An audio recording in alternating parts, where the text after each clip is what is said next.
राजधानी लखनऊ में डॉक्टर वरदा शुक्ला द्वारा लिखित ये वह शब्द नहीं पुस्तक का विमोचन किया गया। शब्द नहीं, वरदा शुक्ला द्वारा रचित समाज के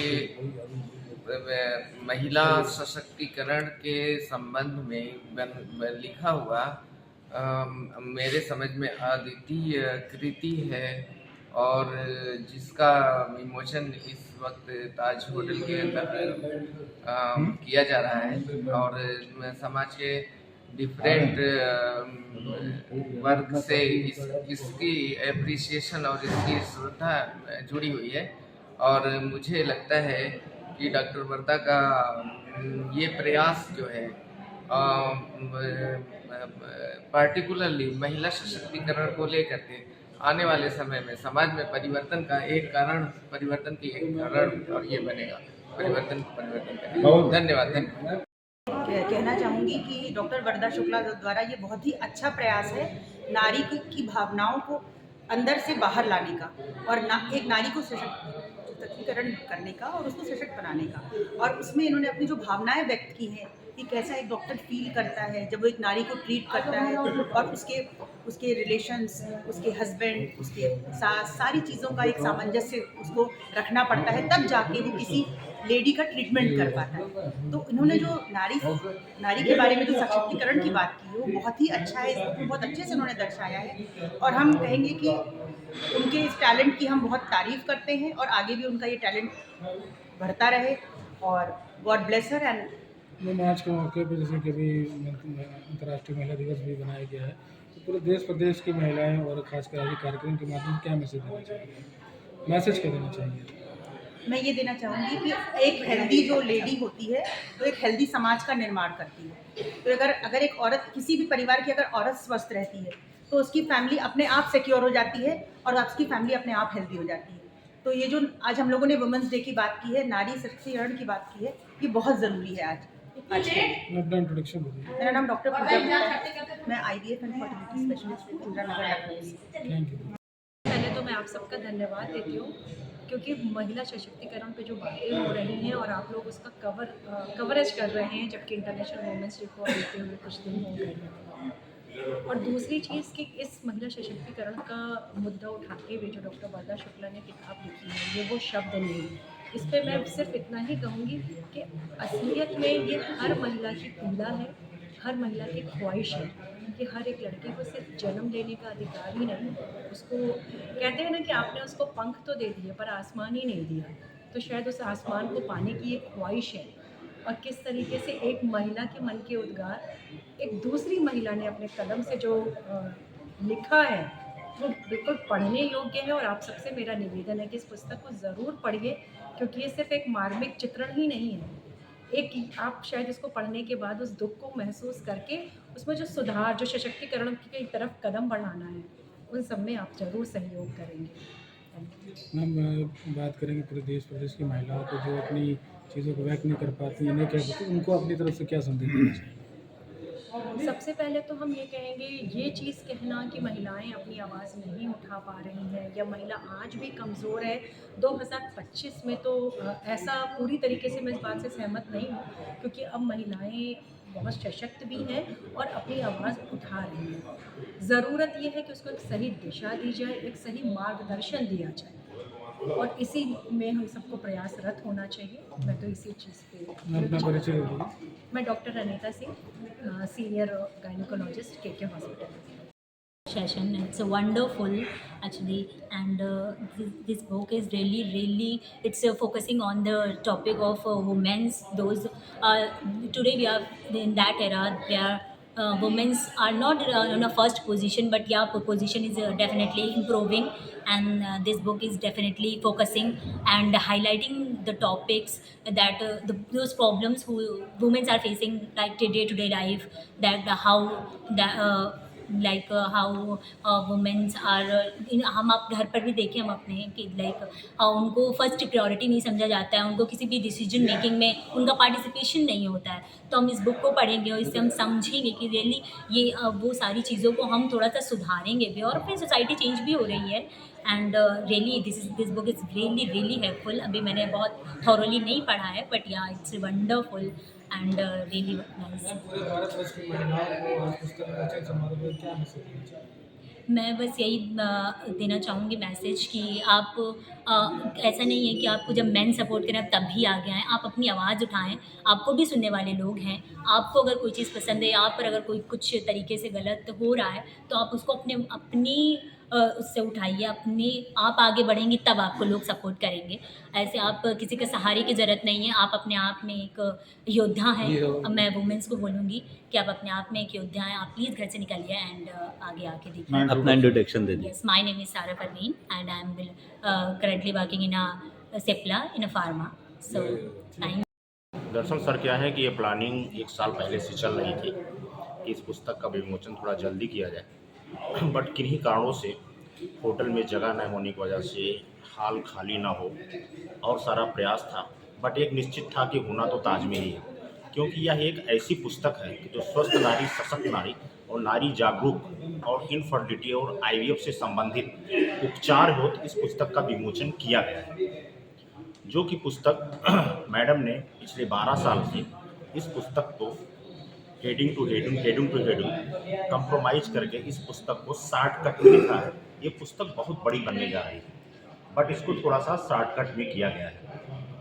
कायदे से इस पुस्तक का निर्माण ना किसी भी व्यक्ति, मैडम ने इसका खुद किया है. खुद हेडलाइन और खुद लाइनिंग से ही मैडम ने इस पुस्तक को लिखा है.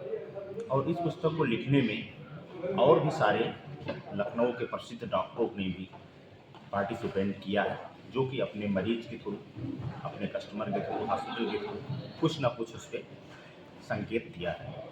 सो जैसे कि महिला अंतर्राष्ट्रीय महिला दिवस भी गया है अभी, और बात करेंगे आज के कार्यक्रम के माध्यम से, सभी देश प्रदेश की महिलाओं को आज पुस्तक के माध्यम से क्या संदेश देना चाहिए? देश प्रदेश की महिलाओं को पुस्तक के माध्यम से ही संदेश दिया जा सकता है, और आपके चैनल के माध्यम से संदेश दिया जा रहा है कि आपके चैनल यूट्यूब पे, फेसबुक पे, गूगल पे, ट्विटर पे आप इस चैनल को चलाइए. इस पुस्तक को कायदे से रीड करके या पढ़ करके जो भी हेडलाइन है उस पुस्तक को डालिए, जिससे नारी सशक्तिकरण और नारी जागरूकता अभियान चलाया जा सके और इसको और आगे बढ़ाया जा सके. आज ये पुस्तक खंड 1 लॉन्च हुई है, फिर आगे टाइम चल के खंड 2 लॉन्च होगी, खंड 3 भी लॉन्च होगी. परिचय दें. अपना परिचय दें. मेरा नाम सुभाष चंद्र तिवारी है. मैं लखनऊ और वाराणसी दोनों जगह से बिलोंग करता हूँ. मैं निवियान लाइफ साइंसेज में सीनियर एरिया मैनेजर हूँ. मैम से पिछले 10 सालों से जुड़ा हुआ हूँ और आशा करूँगा कि मैम से ऐसे ही जुड़ा रहूँ. धन्यवाद. विमोचन में ये कहना चाहूँगी, मैं डॉक्टर तृप्ति बंसल हूँ, director Sumitra eye care and maternity centre, तहसीलियन चौराहा, पुराने लखनऊ में हमारा छोटा सा हॉस्पिटल है. मैं ये कहना चाहूँगी कि हर महिला के अंदर कुछ ना कुछ गुजरता है. तो डॉक्टर वरदा शुक्ला ने जो इसमें बताया है, वो सबसे इम्पॉर्टेंट चीज़ ये बताई है कि एक औरत को कितनी उसकी पीड़ा का सफल वर्णन उस पुस्तक में है कि किस तरह गर्भधारण के बाद अगर उस लड़की होती है तो किस तरह उसको क्या क्या झेलना पड़ता है, उसकी फीलिंग्स बताई हैं. तो वो सबसे इम्पॉर्टेंट है. और मैं सभी महिलाओं से ये कहना चाहूँगी कि आपको अपनी बात हमेशा कहनी चाहिए. शायद आपका कहने का तरीका गलत होता है, तभी शायद आपकी सास, आपकी नंद या आपके घर वाले या आपका पति आपकी बात सुन नहीं पाता, समझ नहीं पाता. शायद अगर आप उसको समझा के कहेंगे तो शायद वो समझेंगे.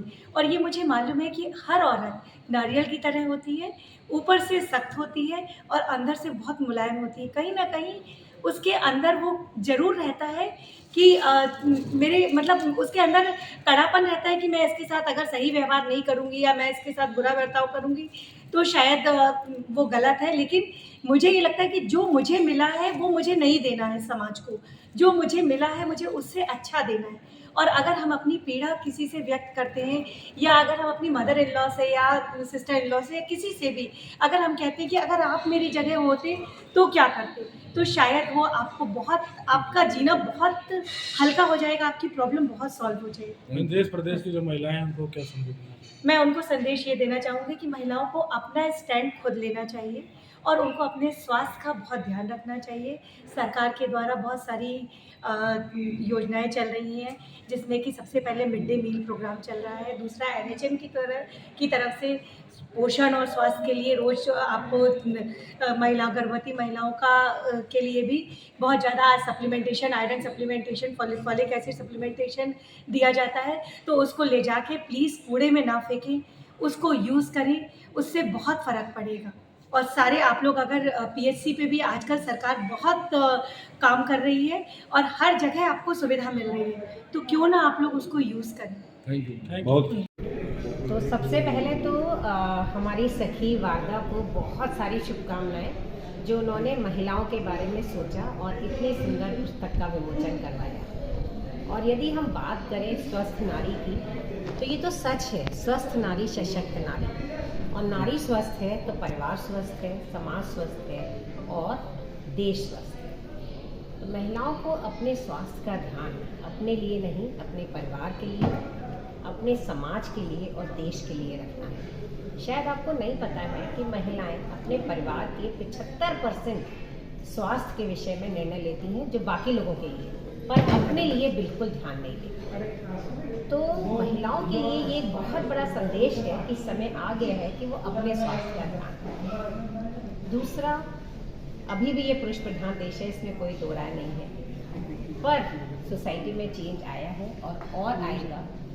नारी सशक्तिकरण का मतलब है शिक्षा, समाज में सम्मान और नारी के स्वास्थ्य का ध्यान। नारी कदम से कदम मिलाकर चले, नारियों को किसी वस्तु की तरह, भोग की वस्तु की तरह ना समझा जाए। उनको वो भी उतनी ही इज्जत की अधिकार रखती हैं जितना हमारे देश के पुरुष।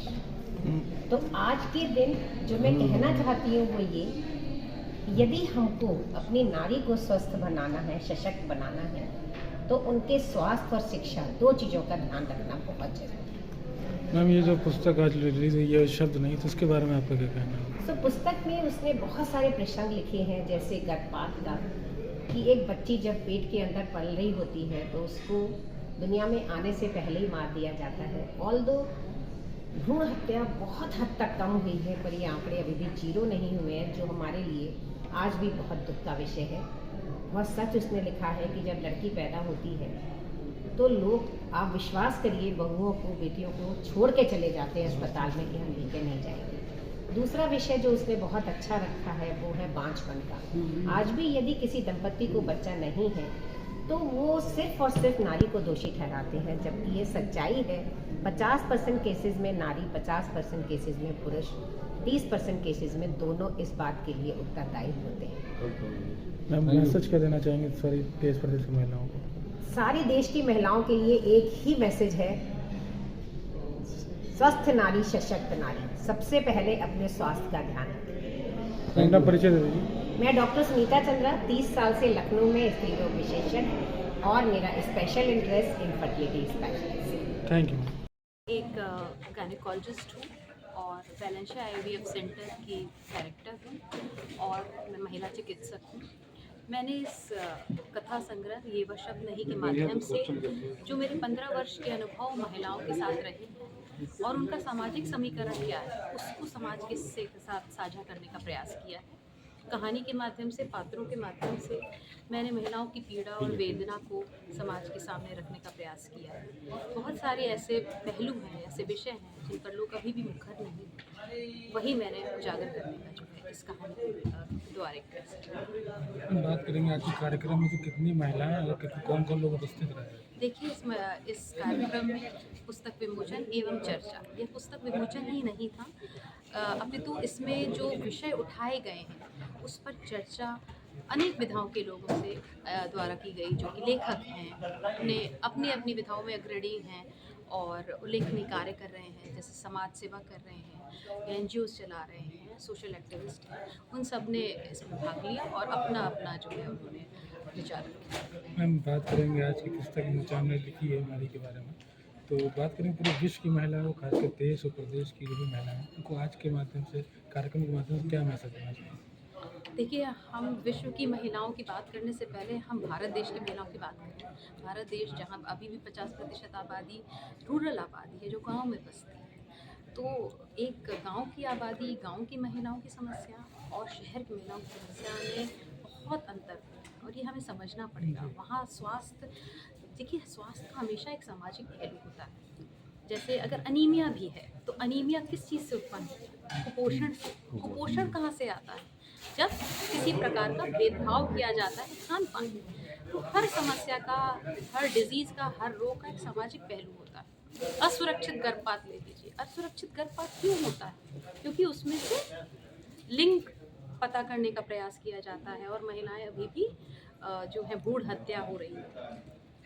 तो वो असुरक्षित, तो इसी के सामाजिक जो उसके समीकरण है वो मैंने रखने का प्रयास किया। क्योंकि कहने को कि हाँ महिला उन्नत है, महिला प्रगतिशील हो गई है, निश्चय ही महिलाएं इस समय बहुत पहले के बनस्पत बहुत ही लिबरलाइज्ड हैं और बहुत आदमियों के साथ कंधे से कंधा मिलाकर चल रही हैं। लेकिन अभी भी एक वर्ग है जो कि डिप्राइव्ड है, उसकी बात को मैंने रखा।